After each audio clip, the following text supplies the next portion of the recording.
merupakan mantan istri dari pelaku yang Kronologi penusukan dua sejoli di Cimahi, pelaku sudah siapkan pisau untuk tusuk mantan istri. Aksi penusukan yang dilakukan mantan suami di Jalan Kebon Mangu, RT 2 RW 17 Kelurahan Padasuka, Kecamatan Cimahi Tengah, Kota Cimahi, Jawa Barat, ternyata sudah direncanakan dengan matang.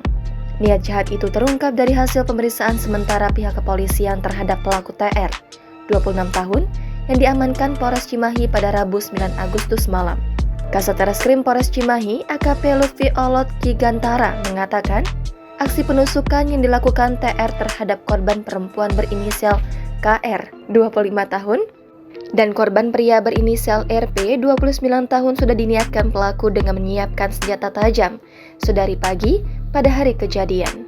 Bahwa pelaku berinisial TR ini pada pagi hari sekitar pukul 9 sudah menyiapkan sebuah senjata lipat atau pisau lipat yang memang diniatkan untuk melukai korban berinisial KR dan RP.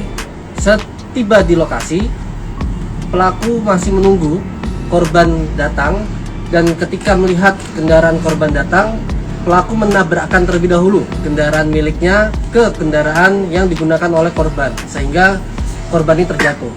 Setelah menyiapkan senjata tajam, TR bergegas ke TKP diantar temannya untuk menunggu kedatangan korban. Setibanya kedua korban di lokasi, TR dengan sengaja menabrak kendaraan korban sehingga korban KR dan RP terjatuh. Berinisial TR melakukan penusukan pertama kali ke arah korban KR yang merupakan mantan istrinya. Karena dihalang-halangi oleh korban yang meninggal dunia berinisial RP, sehingga luka tusuk atau pelaku ini menusuk ke bagian RP ke arah perut dan punggung, mengakibatkan korban terjatuh dan meninggal dunia. Keributan itu akhirnya pecah, pelaku dengan membabi buta menargetkan tusukan bersarang di tubuh mantan istrinya. Namun RP berusaha menghalangi mantan suami korban sehingga pisau lipat bersarang di tubuh korban RP. Aksi penusukan itu tidak berhenti di korban pria.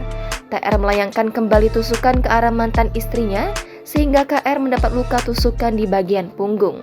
Dari hasil pemeriksaan terhadap pelaku dan korban sempat memiliki hubungan spesial, yakni suami istri. Namun keduanya bercerai belum lama ini. Saat ini polisi masih mendalami apa motif yang melatar belakangi pelaku sehingga berniat menghabisi nyawa mantan istrinya. Polisi belum bisa menyimpulkan apakah terbakar cemburu atau ada sebab lain yang melatar belakangi aksi penusukan tersebut. Jangan lupa subscribe, share, komen, dan like ya!